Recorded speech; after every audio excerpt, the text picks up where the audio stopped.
Original Chess Ninja Mark Bowen here again. Today's game is Mark Bowen versus Gary Hew. I have white. I opened the game with e4. Gary Hew, who at that time was known as a Sveshnikov expert, played c5. I played knight f3 and he played d6. So this was a surprise because that would not be the move of a Sveshnikov player. So I have to assume he's going to go for maybe a dragon variation or something else. I continued, not afraid of any line in the Sicilian, and he played g6, which is the dragon variation. I continued with bishop to e3, and immediately Gary Hew played a surprising move, queen to b6. I think this is a case of a player trying to surprise his opponent and ending up surprising himself, because this move, queen to b6, is not very good in this particular position. I could play knight to e6 here, but I played the simpler retreat, knight to b3, and that opens up a discovered attack against Gary's queen, forcing him to lose a tempo already on the 7th move. He has to move the queen again, and he moves it back to the back rank. I continue playing some fairly straightforward, typical anti-dragon type moves, f2 to f3. He fianchettas his bishop, and now I play a move which was suggested to me by Mark Henry, who was my training partner at that time. Queen to d2. Gary castled on his king's side, which is the safest place for his king to be right now. However, I castle on the queen's side, so we have a game with opposite side castling. Those games always tend to be very sharp, and the positions tend to favor the more aggressive player. Whoever can launch a big blow first tends to have a huge advantage, because it will be a mutual attack on both sides. Very exciting chess is in store. Gary continued quite aggressively attacking the queen side where my king is now positioned. However, I was familiar with this pawn structure because me and Mark Henry had actually played quite a few training games with similar ideas, and I played the move e5 here, which Mark Henry had shown me this exact move before. It presents a big headache to black because his knight is under attack, and in fact can't go forward anywhere. It's forced to retreat. At this point I have an advantage in time because Gary has developed both his queen and his knight, and then he has been forced to move them again back to his back rank. So he's definitely losing time, but I don't have a winning advantage yet. However, I believe if I keep accumulating advantages, I'll be able to build a decisive advantage shortly. With that in mind, I played bishop to h6, trying to swap off my bishop for his fianchetto dragon bishop. The dragon bishop tends to be the strongest minor piece for black, and for that reason Hew chose a somewhat surprising move. He opted to keep his dragon bishop, allowing me to capture his rook. So Hew lost a rook, but he gained my bishop and a pawn. So I'm basically up a pawn in terms of material at this point. My plan now is to push my h-pawn as rapidly as I can. That's a typical plan in the Sicilian, but in this case it's even stronger than normal because black has retreated the knight from f6. So he has less control than normal on the h5 square.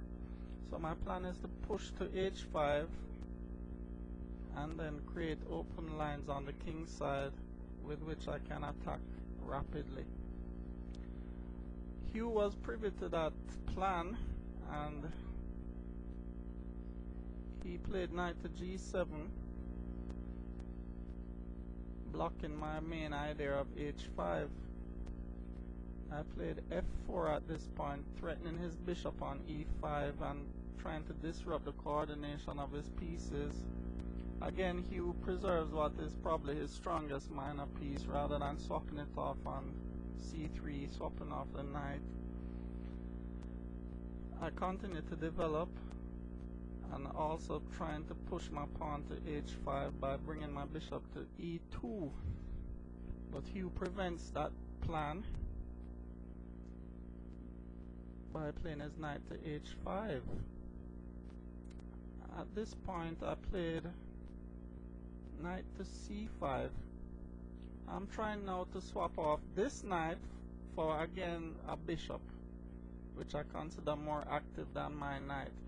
Black cannot take it because of the same pin again, so it's as if Hew had a slight blind spot to the whole pin idea of the fact that this pawn on d6 was pinned. This is the second time I'm able to take advantage of it in the game. Gary Hew played an aggressive move here. He played knight to g3, which is quite aggressive. It forks my rook on h1 and the bishop I have on e2. The rook on h1 seems to be in a bit of trouble because it can't go to the square that it would love to go to now. It can't go to h3 where it can keep protecting this pawn and keep active on the h file. And even on this back rank, on the first rank, it doesn't have the f1 square. So it looks kind of tricky, but in fact I'm okay here because of an intermezzo move I have right here. I can take his bishop and it's check, so he's forced to reply immediately to that threat. And when he replies with that pawn take knight move, he has lost his bishop, so I'm able to play my rook now to h3. So I'm able to keep control, protecting my h pawn and threatening his knight without moving my rook out of the game. He takes off my knight and I take with the queen.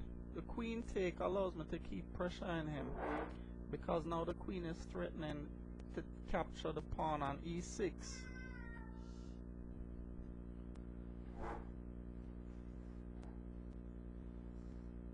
But Gary decides to capture the knight that he had avoided exchanging earlier,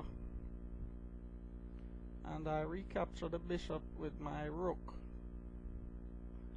We could pause here and take a little look at the position, which has changed remarkably from just a few moves before.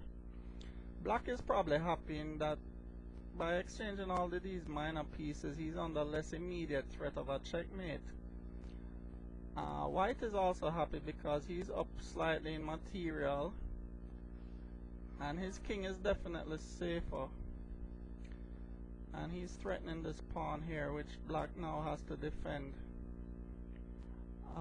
I immediately open up the game even more by playing the thematic push that I've been trying to get in from the start of the game. If I can create open lines on the king side, I'll probably have a huge advantage. Black begins to scramble. He finally starts developing his queenside knight and rook. But I'm able to start opening up lines immediately with pawn take pawn. So now I have an open h file to work with. But black realizes the danger too, and he's going to try and get counterplay on my queen side. My style is to bring everybody into the party. In this case, g2 pawn, I want to bring it into the party. My idea now is to push f5. Even if I lose a pawn here, it will create open lines which I can use to checkmate black. So my idea here is the simple f5, opening all of the lines.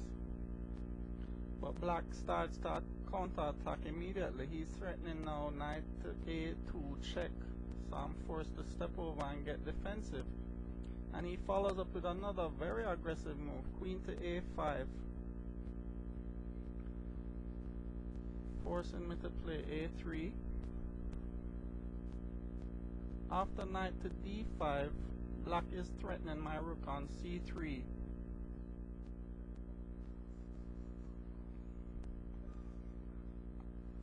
And I play now what I consider the winning move of the game. I play rook to h3.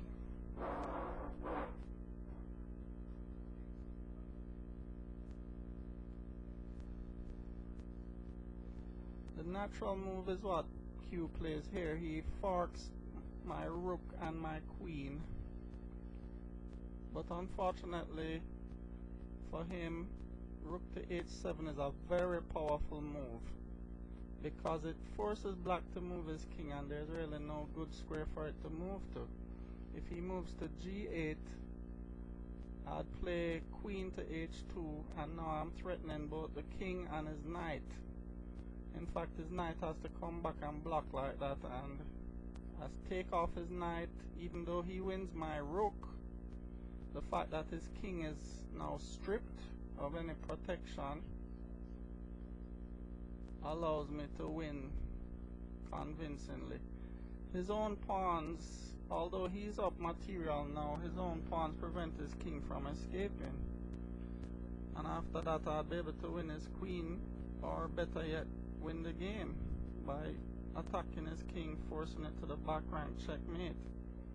So in this position, when I'm attacking his king, he's actually forced to step up to king f6. The king has to move to f6, and I pinned his knight, expecting him to play e5, after which I had the stunning shot rook take knight, and if he takes back my rook, then I'd win by playing queen take pawn, checkmate, I believe, right down there. But Hew seems to have seen all of that, and he played a move which surprised me at the time during the game. He played queen to e5, forcing me to find a new way to win, a new method. Luckily for me, I was able to do that, and I found a stunning shot, queen to h2. Again, pressurizing his knight, and it cannot be defended by g5 because I'd win with queen to h6. So Gary Hew resigned right here, and I was able to score a nice chess victory on that day. Thank you very much for watching. Take care.